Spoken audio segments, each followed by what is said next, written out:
please hit that subscribe button. Hey everybody, better suited to win the Stanley Cup this season. If you are new to the channel, Washington Capitals, the Boston Bruins. Locked on and he scored! And we're live. Hey everybody, so today I want to do kind of a one-off hit or miss episode here. For those of you that have been following the channel, you know that I guess last month now I did a hit or miss series where I looked at teams' first round draft picks from 2005 through 2015 and determined if each pick was a hit or a miss. Now, rather than doing it by team, I want to take a look at the first overall picks from 2000 through 2009, a 10-year stretch, and look at if each pick was a hit or a miss and just see, maybe I'll do some more videos if this one goes well. If you guys like this, I'll do some more where I look at like second overall picks, third overall picks, and keep going, that way. But for now, this is just a one-off episode here where I'm going to be looking at teams, the first overall picks from 2000 through 2009 and determine if that player ended up being a hit or a miss in the NHL as far as being a first overall pick. And we'll take a look and see at how many hits there were and how many misses there were. Before I start, I just ask that you please hit that subscribe button if you are new, and give this video a thumbs up if you haven't already, as those likes really go a long way. But let's get right into it here. First overall pick in 2000 was by the New York Islanders, where they selected goaltender Rick Dipietro. And this is obviously a massive miss, as Dipietro had an injury-riddled career, never came close to being a superstar goaltender, and absolutely never lived up to being a first overall pick at all. Injuries absolutely derailed his career. He had major knee problems, and he actually only started 309 games in the NHL, putting a under 500 record of 130, 136, and 36 on the board, with a 2.87 career goals against average and only a 902 save percentage. So not impressive numbers there at all for Rick Dipietro. Obviously, the contract that the Islanders gave him just compounds the problem with this pick. And Dipietro is known as one of the worst first overall picks of all time. And absolutely a massive miss there in 2000. In 2001, the Atlanta Thrashers held the first overall pick, and with it they took left wing Ilya Kovalchuk. Now this one is a hit, as Kovalchuk has gone on to play 926 games in the NHL, scoring 443 career goals, 433 career assists, for 876 career points and a minus 146 rating. He had to play on a lot of bad Atlanta teams before moving on to New Jersey. Now, the big thing with Kovalchuk is he left after the 2013 season, and he went back to Russia for like 5 years. So he has 5 less years of games, 5 less years of NHL production, 5 less years of NHL points that he would have had he stayed in the NHL. He just came back to the NHL last season with the LA Kings, and then got bought out and signed with Montreal, then traded to the Capitals. Now he's going to be a free agent again this summer, but Kovalchuk, we only know what could have been with Ilya Kovalchuk as far as that 5-year gap where he went back to Russia and played in the KHL for. Otherwise, he'd be well over 1,000 games played. I think he'd certainly be over 1,000 career points. And, his career totals would look definitely different. But there is no doubt Ilya Kovalchuk was a hit as the first overall pick, as when, he had some monster years in the NHL. And I think things would have looked a little different had he not left overall numbers-wise. But there's no doubt that when he was in the NHL, he was a massive point producer. 2002, the first overall pick belonged to the Columbus Blue Jackets. And with that pick, they took left wing Rick Nash. And this is another hit for sure, as Rick Nash had a stellar NHL career as a goal scorer with the Columbus Blue Jackets, New York Rangers, and a short time with the Boston Bruins at the end. Unfortunately, his career got cut short and he had to retire early because of concussion problems, but he still played 1,060 games in the league, scoring 437 career goals, 368 career assists for 805 career points and a -11 rating. He had some huge years with Columbus. He was unfortunately stuck on a very, very bad team that was, downright terrible for most of his time with them.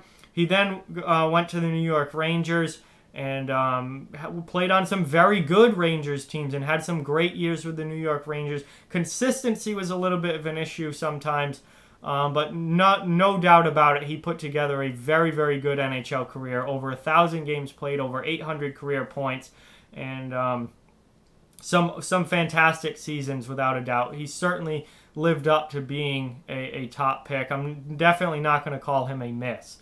2003, the Pittsburgh Penguins had the first overall pick, and with that pick, they took goaltender Marc-Andre Fleury. And this is one of the few times that drafting a goaltender this high actually worked out, as Marc-Andre Fleury has gone on to be a massive hit and one of the greatest goaltenders of this current era in the NHL. He's now with the Vegas Golden Knights after playing for years in Pittsburgh, winning 3 Stanley Cups. And he's just been an absolutely outstanding goaltender. 822 games started, a record of 466 wins, 266 losses, and 82 ties / OT losses, with a 2.57 goals against average and a .913 career save percentage. So very good numbers there for Marc-Andre Fleury. And like I said, multiple Stanley Cups, great goaltender for years in Pittsburgh, now a great goaltender with Vegas, and a massive hit, 1 overall in 2003. 2004, the Washington Capitals had the first overall pick, and with that pick, they took left wing Alex Ovechkin. Do I really need to talk about this anymore? Alex Ovechkin is a massive hit, playing 1,152 career games played, 706 career goals, by far the leading goal scorer currently active in the NHL, 572 assists for 1,278 career points, and a +82. The greatest goal scorer of this generation, without a doubt, cannot even be argued. And you could make the argument that Alex Ovechkin is the greatest goal scorer of all time, given his goal totals in an era where goal scoring was not overall that high compared to past eras in the NHL. So Ovechkin's an absolute legend of the game. Over 1,200 career points, over 1,100 games played, and still counting. I don't think Ovechkin's even really that close to being done. I think he's got at least another 4 or 5 years in him. 2018 Stanley Cup champion, just remarkable player, huge hit. 2005, again, another one do I even need to talk about. The Pittsburgh Penguins held that first pick in 2005 again, and with it they took center Sidney Crosby, who has gone on to be one of the greatest players in NHL history.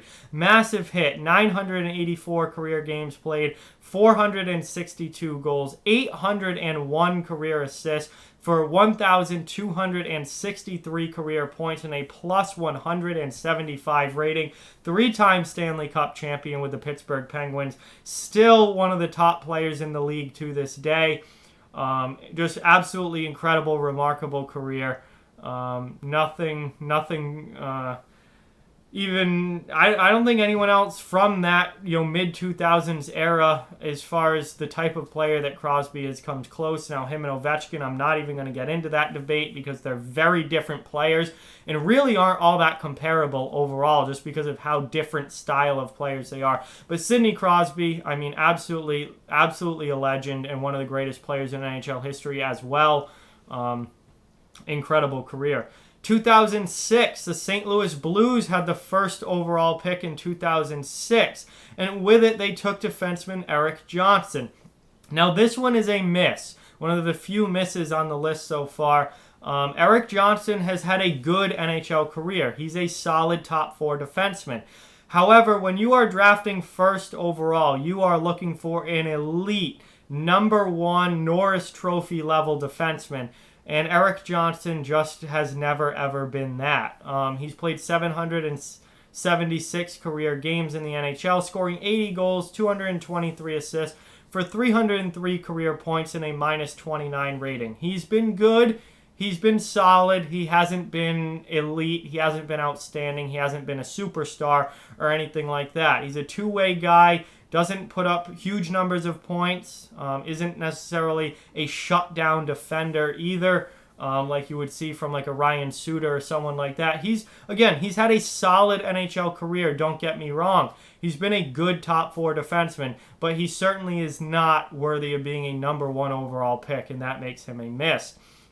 In 2007, the Chicago Blackhawks selected 1 overall and took right wing Patrick Kane. This one obviously is a massive, massive hit, as he's played 973 games in the NHL, scoring 389 goals, 633 career assists for 1,022 career points already, and a plus 69 rating, 3-time Stanley Cup champion with Chicago.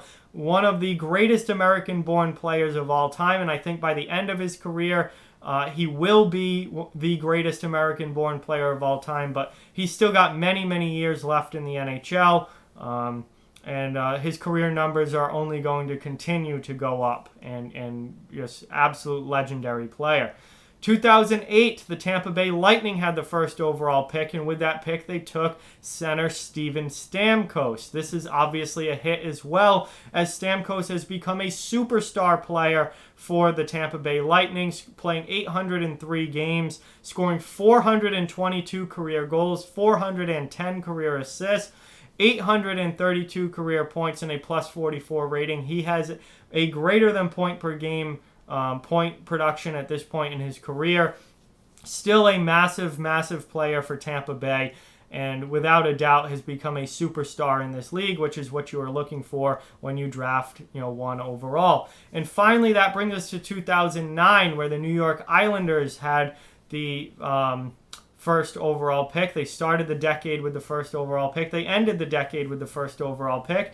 And with it, this time they hit with center John Tavares, who now obviously left for the Toronto Maple Leafs in free agency, but has had a spectacular career in the NHL, playing 814 career games, scoring 345 goals, 424 assists, for 769 career points and a minus 30 rating. Unfortunately for Tavares, he had to play on some very, very bad teams, particularly early in his career with New York. And that definitely stifled his production to an extent. But he has become an absolute superstar without a doubt, and had some massive, massive years for the Islanders. He carried the Islanders to the playoffs a few years ago and carried them to their first playoff series win in a long time back in, 2016, I believe. Around there. I might be one off on the year, but it was around 2016. I think it was 2016, but nonetheless, he's now with Toronto and is a part of their obviously high-powered offensive group, along with Austin Matthews, William Nylander, Mitch Marner, and such in Toronto. But Tavares is definitely a hit as number 1 overall. So there you have it, guys. Hit or miss 1st overall draft picks from 2000 through 2009. Hope you guys enjoyed that video. Obviously, we saw most of them were hits. Obviously, when you're drafting 1 overall, there's usually a consensus top player. And, usually, you get a superstar level NHLer out of it. We saw most of these teams did. We saw a couple of misses. Obviously, Rick Dipietro being the worst one. But for the most part, these teams draft well when they get that high of a pick. So with that, like, comment, share, subscribe, follow on social media. All those links are down in the description below. If you'd like to further support the channel, the links to our Patreon and merchandise store are down in the description as well. Keep spreading the word about this channel. Let's keep this thing growing. Thank you very much for watching. I hope you enjoyed the video, and I'll talk to you guys soon.